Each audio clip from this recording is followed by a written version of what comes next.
ಕೊಂಡು ಲೋಕಸಭಾ ಚುನಾವಣೆ ಸಂದರ್ಭದಲ್ಲಿ ಬಹಿರಂಗವಾಗಿ ಯಡಿಯೂರಪ್ಪನವರ ಪುತ್ರ ಅವನಿಗೆ ಒಳ್ಳೆ ಕೆಲಸ ಮಾಡಿದ್ದಾರೆ. ಅವರು ದಯವಿಟ್ಟು ವೋಟ್ ಮಾಡಿ ಎಲ್ಲರೂ ಬಿಜೆಪಿಗೆ ಮತ ನೀಡಿ ಅಂತ ಹೇಳಿದ್ರಲ್ಲ, ಆವಾಗ ಎಲ್ಗೋಗಿತ್ತು ಈ ನಿಮ್ಮ ಕಾಯ್ದೆ ಕಾನೂನುಗಳು, ಪ್ರಜಾಪ್ರಭುತ್ವ, ಆಂತರಿಕ ಪ್ರಜಾಪ್ರಭುತ್ವ ಇದೆಲ್ಲ ಎಲ್ಗೋಯ್ತು ಕಾಂಗ್ರೆಸ್ ಅಲ್ಲಿ? ಯಾರು ಕೇಳಿದ್ರು? ತಪ್ಪು ಮಾಡಿದ್ರೆ ತಪ್ಪ ಅಲ್ಲ ಅಲ್ಲ ಅಲ್ಲ ಅಂದ್ರೆ ನೀವು ಒಪ್ಕೊಳ್ತಿದ್ದೀರಾ ಸರ್ ತಪ್ಪು ಮಾಡಿದ್ದಾರೆ ಅಂತ? ಮೇಡಮ್, ಯಾರು ಮೇಡಮ್? ಒಂದು ವೇಳೆ ಅಕಸ್ಮಾತ್ ಆಯ್ತು, ಒಂದು ಕುಶಲ್ ಗೊತ್ತಾಯ್ತು ಬಿಡಪ್ಪ. ನೋಡಿ ಸರ್, ಒಂದು ಟಿಕೆಟ್ ತಾವು ಹೇಳಿದವರಿಗೆ ಕೊಟ್ಟಿಲ್ಲ ಅಂದ ಕಾರಣಕ್ಕೇನೆ ಎಲೆಕ್ಷನ್ ಉಲ್ಟಾ ಮಾಡ್ಲಿಕ್ಕೆ ಹೊರಟಿದ್ರು ಅನ್ನೋ ಆರೋಪ ಜಮೀರ್ ಅವ್ರ ಮೇಲೆ ಬರ್ತಿದೆ. ಇವಾಗ ಡಿ.ಕೆ. ಶಿವಕುಮಾರ್ ಅವರು ಸಿಎಂ ಆಗ್ತಿದ್ದಾರೆ, ಹೇಳಿ ಕೇಳಿ ಸಿದ್ದರಾಮಯ್ಯನವರು ಆಪ್ತರು ಅಂತ ಗುರುತಿಸಿಕೊಂಡಿದ್ದವರು ಜಮೀರ್ ಅವರು. ಅವ್ರಿಗೆ ಬೇಕಾದ ಖಾತೆ ಕೊಡದೆ ಹೋದ್ರೆ ಜಮೀರ್ ಅವ್ರು ಏನ್ ಬೇಕಾದ್ರೂ ಮಾಡ್ತಾರೆ ಅನ್ನೋ ಅನುಮಾನ ಇದ್ದವರು ಅವರನ್ನ ಕಂಟ್ರೋಲ್ ಮಾಡ್ಲಿಕ್ಕೆ, ಅವರನ್ನ ಟೇಮ್ ಮಾಡ್ಲಿಕ್ಕೆ, ತಮ್ಮ ಹದಬಸ್ನಲ್ಲಿ ಇಟ್ಕೊಳ್ಳಿಕ್ಕೆ ಹಿಂಗೊಂದು ವೇಳೆ ಮಾಡಿರಬಹುದೇನೋ. ನಾನವನಲ್ಲ. ನನ್ನ ಅನುಮಾನ sir. I am not analysing this, I am just asking you simple ಪ್ರಶ್ನೆ. Fair in love, war and politics ಅಂತ ಹೇಳ್ತಾರೆ. ಇದೇ ಪರಮೇಶ್ವರ್ ಜಿ ಅವರಿಗೆ ಸೋಲ್ಸಕ್ಕೋಸ್ಕರ ಕಾಂಗ್ರೆಸ್ನವರೇ ಪ್ರಯತ್ನ ಪಟ್ರು ಅನ್ನೋದು ಹಿಂದೆ ನಾವು ಕೇಳಿಸ್ಕೊಂಡಿದೀವಿ. ಆಮೇಲೆ ಅದು ಇದೆ ನನ್ನ ಲಿಸ್ಟಲ್ಲಿ ಇದೆ. ನನ್ನ ಲಿಸ್ಟಲ್ಲಿ ಇದೆ. ಒಂದ್ ನಿಮಿಷ ದಯವಿಟ್ಟು ಹೇಳಿ.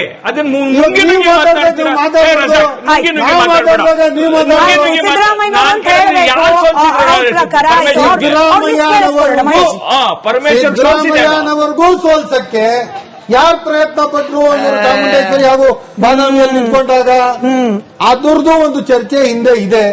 ಇದೇ ತರ ಎಷ್ಟೋ ಲೀಡರ್ಸ್ ಗಳ ಮೇಲೆ ಭೈರತಿ ಸುರೇಶ್ ಮೇಲೆ ಒಂದು ಎಲೆಕ್ಷನ್ ನಿಂತಾಗ ಅವಾಗ್ಲೂ ಇದೆ. ಸರಿ, ಇದೇ ರೆಹಮಾನ್ ಶರೀಫ್ ನಿಂತ್ಕೊಂಡಾಗ ಹೆಬ್ಬಾಳ್ ಕಾನ್ಸ್ಟಿಟ್ಯೂನ್ಸಿಯಲ್ಲಿ ಇದೇ ತರ. ನೋಡಿ, ಇದೆಲ್ಲ ಒಂದು ರಾಜಕಾರಣ ಒಂದು ಇದು. ಇವತ್ತು ಆರ್ ಅಶೋಕರ್ ಅವರು, ನಮ್ಮ ವಿರೋಧ ಪಕ್ಷದ ನಾಯಕರು, ಅವರು ಹೇಳಿದ್ರು ಅವ್ರ ವರ್ಷನ್ ಏನಿದೆ ಅಂತ ಹೇಳಿದ್ರೆ ಸಿದ್ದರಾಮಯ್ಯನವರ ಟೀಮ್ ಅನ್ನ ಕಟ್ ಮಾಡಕ್ಕೆ ಈ ಕಡೆ ಡಿ.ಕೆ. ಶಿವಕುಮಾರ್ ಟೀಮ್ನವ್ರು ಯಾರಾದ್ರೂ ಮಾಡಿರಬಹುದು. ಇದೆಲ್ಲ ನಾನು ಏನ್ ಹೇಳ್ತೀನಿ ಗೊತ್ತಾ? ಒಂದ್ ವೇಳೆ ಇದು ಏನೇ ನಡೆದಿರ್ಲಿ, ಹಿಂದೆ ಇದ್ರ ಮೇಲೆ ಆಕ್ಷನ್ ಆಯ್ತಾ? ಶಾಮನೂರು ಶಿವಶಂಕರಪ್ಪ ಮೇಲೆ ಅವ್ರ ಮೊಮ್ಮಗ ಹೋಗ್ಬಿಟ್ಟು ಮೊದಲೇ ಹೋಗ್ಬಿಟ್ಟು ನಾಮಿನೇಷನ್ ಹಾಕಿದ್ರಲ್ಲ, ಅದ್ಮೇಲೆ ಆಕ್ಷನ್ ಆಯ್ತಾ? ಇದೆಲ್ಲ ಬಿಟ್ಟಾಕಿ ಎಲೆಕ್ಷನ್ ಗೊತ್ತಾದ್ರೂ ಕೂಡ ಆಕ್ಷನ್ ತಗೊಳ್ಬಾರ್ದು. ಹಿಂದೆ ಅವ್ರ ಮೇಲೆ ತಗೊಂಡಿಲ್ಲ, ಇವತ್ತು ಇವ್ರ ಮೇಲೆ ತಗೊಳ್ಬೇಡಿ. ನಿಮ್ಗೆ ಪ್ರಶ್ನೆ ಸರ್, ಇದೆಲ್ಲ ಮುಗ್ದೋಯ್ತು ಕತೆ. ದಾವಣಗೆರೆ ಚುನಾವಣೆ ಕತೆನೇ ಮುಗ್ದೋಯ್ತು. ಇವಾಗ ಹೊಸ ಸರ್ಕಾರ ಬರ್ತಿರುವಾಗ ಈ ತರ ನೀವು ಅದೆಲ್ಲ ಇದ್ದಿದ್ರೆ ಅವರಲ್ಲೇ ಮುಂದೆ ಬರ್ತಾ ಇತ್ತು. ಇವತ್ತು ಕನ್ನಡದಲ್ಲಿ ಅನುವಾದ ಆಗಿ ಬರ್ತಾ ಇದೆ ಮೀಡಿಯಾ. ನಾನು ಎಲ್ಲಾ ಮಾಧ್ಯಮದ ಮಿತ್ರರು ನನಗೂ ಮಿತ್ರರಾಗಿದ್ದಾರೆ. ಇದು ಎಲ್ಲಿಂದ ಬರ್ತಾ ಇದೆ ಅನ್ನೋದು ನನಗೂ ತಿಳಿದಿದೆ. ಸಮಯ ಸಂದರ್ಭ ಬಂದಾಗ ನಾನು ಕಾನ್ಫರೆನ್ಸ್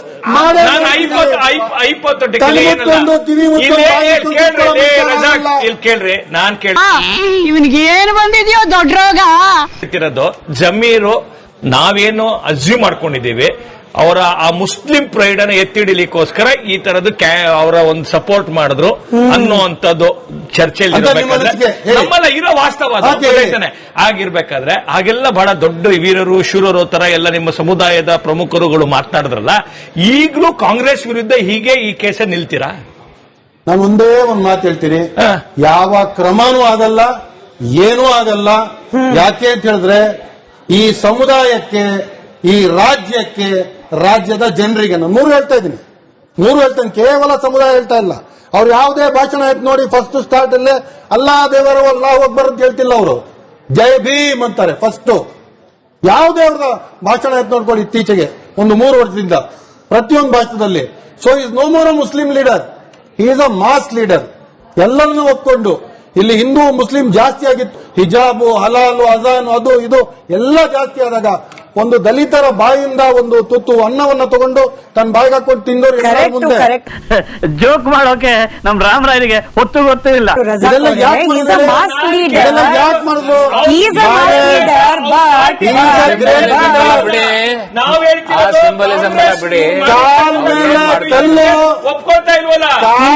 ಕಲ್ಲು ಯಾರು ಇಲ್ಲ ರಜಾಕ್ ಅವರೇ, ನಾನು Upadhya sir Razak G simple ಪ್ರಶ್ನೆ ನೀವ್ ಹೇಳ್ತಿದ್ರಿ ಯಾವ ಕ್ರಮಾನೂ ಆಗಲ್ಲ ಅಂತ ಹೇಳಿ.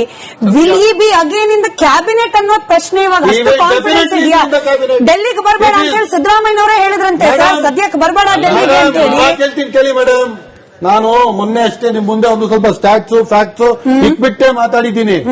5% ವೋಟ್ ಶೇರು ಕಾಂಗ್ರೆಸ್ಗೆ ಅಲ್ಲಾಡ್ಬಿಡ್ತು ಅಂದ್ರೆ ಮುಂದಕ್ಕೆ ಯಾವ ಚುನಾವಣೆಗೂ ಗೆಲ್ಲಕ್ಕಾಗಲ್ಲ. ಈ ಸಮುದಾಯ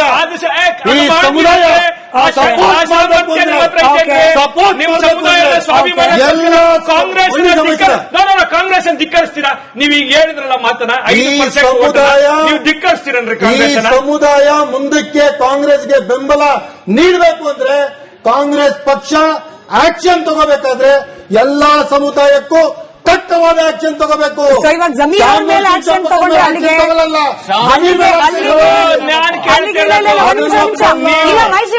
ಅಲ್ಲಿಗೆ ರಜಾಕ್ ಅವರೇ, ಇವಾಗ ಇನ್ ಕೇಸ್ ಏನಾದ್ರೂ ಈ ಆಡಿಯೋ ಒರಿಜಿನಲ್ ಅಂತ ಗೊತ್ತಾಗಿ ಜಮೀರ್ ಅವ್ರ ಮೇಲೆ ಆಕ್ಷನ್ ತಗೊಳ್ಬೇಕು ಅಂದ್ರೆ ಫಸ್ಟ್ ದಿವಂಗತರಾಗಿರುವ ಶಾಮ್ನೂರ್ ಅವ್ರ ಮೇಲೆ ಕ್ರಮ ತಗೊಂಡು ಆಮೇಲೆ ಜಮೀರ್ ಅವ್ರ ಮೇಲೆ ತಗೊಳ್ಳಿ ಅಂತನ. ಇದು ಹೆಂಗೆ ಸರ್? ಹೆಂಗಿದು? ನಾನು ಏನ್ ತಪ್ಪು ಮಾಡಿದೆ ಅಂತ ಹೊಡಿತಾ ಇದೆಯಾ ಹೀಗೆ? ಹೆಂಗೆ ಅಂತ ಹೇಳಿದ್ರೆ ಪಕ್ಷದ ಒಂದು ನೀತಿ ನಿಯಮ ಅನ್ನೋದಿರುತ್ತೆ. ನೀವು ಬೇರೆ ಸಮುದಾಯದ ಮೇಲೆ ಆಕ್ಷನ್ ತಗೊಂಡಿಲ್ಲ. ಇಲ್ಲ ಸರ್, ಇವಾಗ ಶಾಮ್ನೂರ್ ಇಲ್ಲ, ಕಾಂಗ್ರೆಸ್ ಇದೆ ತಾನೆ, ಅವರಿಲ್ಲ.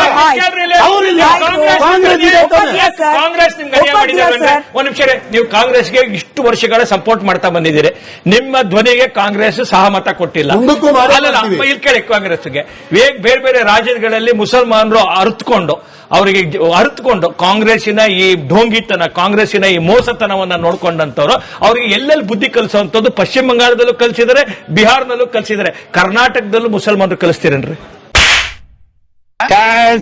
ಇಲ್ಲ, ನಾವು ಎಂದೆಂದಿಗೂ ಕಾಂಗ್ರೆಸ್ ಜೊತೆ ಇದೀವಿ.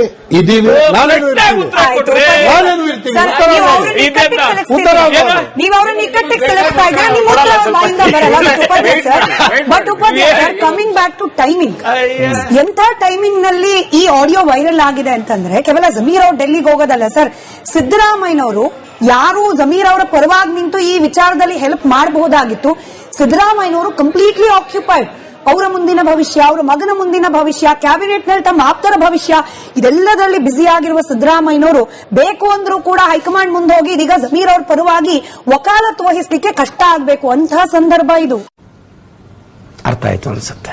ಡಿ.ಕೆ. ಶಿವಕುಮಾರ್ ಅವರಿಗೆ ಮಲ್ಟಿಪಲ್ ಡಿಸಿಎಂ ಆಗೋದೇ ಬೇಡ ಅಂತಿದ್ದ ಸಂದರ್ಭದಲ್ಲಿ ಅದರಲ್ಲೂ 4-5 ಬಾರಿ ಸಿದ್ದರಾಮಯ್ಯನವರೇ ಮುಖ್ಯಮಂತ್ರಿ, ಸಿದ್ದರಾಮಯ್ಯನವರೇ 5 ವರ್ಷ ಮುಖ್ಯಮಂತ್ರಿ, ಕುರ್ಚಿ ಖಾಲಿ ಉಳಿದಿಲ್ಲ, ಹಿಂಗೆಲ್ಲ ಹೇಳ್ತಾ ಸಿದ್ದರಾಮಯ್ಯನವರ ಪರ ನಾನು ಅಂತ ತೋರಿಸ್ಕೊಂಡಿದ್ದ ಜಮೀರ್ ಅವ್ರನ್ನ ಡಿ.ಕೆ. ಶಿವಕುಮಾರ್ ಅವರು ಯಾಕೆ ಒಪ್ಕೊಳ್ತಾರೆ ಡಿಸಿಎಂ ಆಗಿ?